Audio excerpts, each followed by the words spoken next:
Hello everyone, আসসালামু আলাইকুম। শিরিন ওয়ার্ল্ডের পক্ষ থেকে আপনাদের সবাইকে স্বাগতম। আশা করি সবাই ভালো আছেন। আল্লাহর রহমতে আমিও ভালো আছি। বন্ধুরা, আজকে আমার ভিডিওর টপিক হচ্ছে খুব সহজে ঘরে বসে মায়েরা কীভাবে বাচ্চাদের জিহ্বার সাদা স্তরটা পরিষ্কার করবেন। বন্ধুরা, অনেক সময় বাচ্চার মুখে অনেক বেশি জ্বালা পড়ে, বাচ্চা অনেক কান্নাকাটি করে, বাচ্চা খেতে চায় না, বাচ্চার বমি হয়, বাচ্চার ব্রেস্ট ফিডিং নিতে চায় না। তখন আমরা মায়েরা অনেক দুশ্চিন্তা ভুগি। আমরা যখন ডাক্তারের কাছে যাই, বলি স্যার আমার বাচ্চা তো অনেক বেশি জ্বালা পড়ে, আমরা কি করব?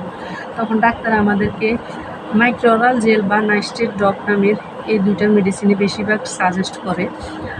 তখন এগুলো দেওয়ার পরে কিছুদিন বাচ্চা ভালো থাকে, থাকার পরে দেখা গেছে আবার পুনরায় বাচ্চার লেলা একইভাবে পড়তে থাকে। এই লেলা পড়ার মেন কারণটা হচ্ছে আপনার জিহ্বা পরিষ্কার না করা।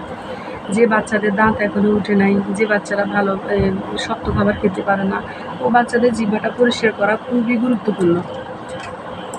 আপনি কীভাবে ঘরে বসে আপনার বাচ্চার খুব সুন্দরভাবে ইজিলি আপনি এই জিহ্বাটা পরিষ্কার করবেন, আজকে আমি আপনাকে সুন্দরভাবে ওই জিনিসটা বুঝিয়ে বলবো। তো চলুন বন্ধুরা, তাহলে ভিডিওটা শুরু করি। প্রথমত আপনার এই দুইটা হাতকে আপনি সুন্দরভাবে সাবান দিয়ে পরিষ্কার করে নেবেন। পরিষ্কার করার পরে আপনি একটা পাত্রে বা একটা বাটিতে, পরিষ্কার একটা বাটির মাধ্যমে আপনি কুসুম গরম পানি নেবেন। কুসুম গরম পানি নেওয়ার পরে কুসুম গরম পানির মাধ্যমে একটু লবণ দিয়ে দিবেন। লবণ দিয়ে দেওয়ার পরে আপনি বেবিটাকে সুন্দরভাবে তুলে নেবেন। তুলে নেওয়ার পরে আপনি একটা সুতির কাপড় বা একটা গজ কাপড়, যদি গজ কাপড় আপনার কাছে না থাকে তাহলে আপনি একটা সুতির কাপড় দিয়ে এই জিহ্বাটা সুন্দরভাবে পরিষ্কার করতে পারবেন। আপনি আঙ্গুলের মাধ্যমে প্রথমে আপনি কুসুম গরম পানির মাধ্যমে আঙ্গুলটা দিয়ে দেখবেন যে আপনার ওই পানিটার টেম্পারেচারটা কেমন।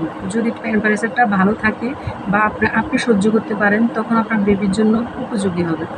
আপনি সুন্দর করে আঙ্গুলের মাধ্যমে এই কাপড়টা পেঁচিয়ে ওখানে ডুবাবেন। ডুবানোর পরে বাচ্চাটার সাথে সুন্দরভাবে হেসে হেসে কথা বলে বাচ্চাটারা সুন্দর করে বৃত্ত আকারে আপনি এভাবে করে বাচ্চার মুখের ভিতরে আঙুল দিয়ে মাড়ি এবং জিভা সুন্দর করে পরিষ্কার করে নেবেন। 2 বা 3 বার ঘুরাবেন, এর বেশি করবেন না। যদি আপনি বেশি চাপি করেন তাহলে বাচ্চা অনেক বেশি ব্যথা পাবে, অনেক কান্নাকাটি করবে আর খেয়ে পাবে। এবার বেশি ঢলতে থাকলেও অনেক সময় ব্লিডিং হতে পারে। তো সেক্ষেত্রে আপনি খুবই স্মুথভাবে আপনি বাচ্চার এই জিহ্বাটা সুন্দর করে পরিষ্কার করে নেবেন। নেওয়ার পরে আপনি এই জিনিসটা ডেলি আপনি 2 বার করবেন। 2 বার করলে আপনার আস্তে আস্তে দেখবেন যে আপনার বাচ্চার জিহ্বার গাটা অনেক হালকা হয়ে গেছে। একটা সময় দেখবেন যে জিহ্বার গাটা মানে থাকেই না। অনেক মায়েরা আমরা ভয় করি না, বা বাচ্চা কান্নাকাটি করে, বা বাচ্চার কান্না অনেক মায়েরা সহ্য করতে পারে না, এই জন্য এই জিহ্বাটা আমাদের পরিষ্কার করা হয় না। কিন্তু এই জিহ্বাটা যদি আপনি পরিষ্কার না করেন তাহলে আপনার বাচ্চার অনেক প্রবলেম হয়ে যায়। জিহ্বার এই সাদা স্তর থাকার কারণে বাচ্চা ব্রেস্ট ফিডিং নিতে পারে না। এগুলো ধীরে ধীরে জীবাণু সৃষ্টি করে, ময়লা হয়, তখন বাচ্চার অনেক প্রবলেম দেখা দেয়। তো সেজন্য আমি আজকে আপনাদেরকে বললাম যে এই সম্পূর্ণভাবে যে জিনিসগুলো আপনি যদি মেনে চলেন, আপনার বাচ্চার জিহ্বার স্তর, এই জিহ্বার সাদা স্তরটা আস্তে আস্তে এটা কিন্তু কমে যাবে।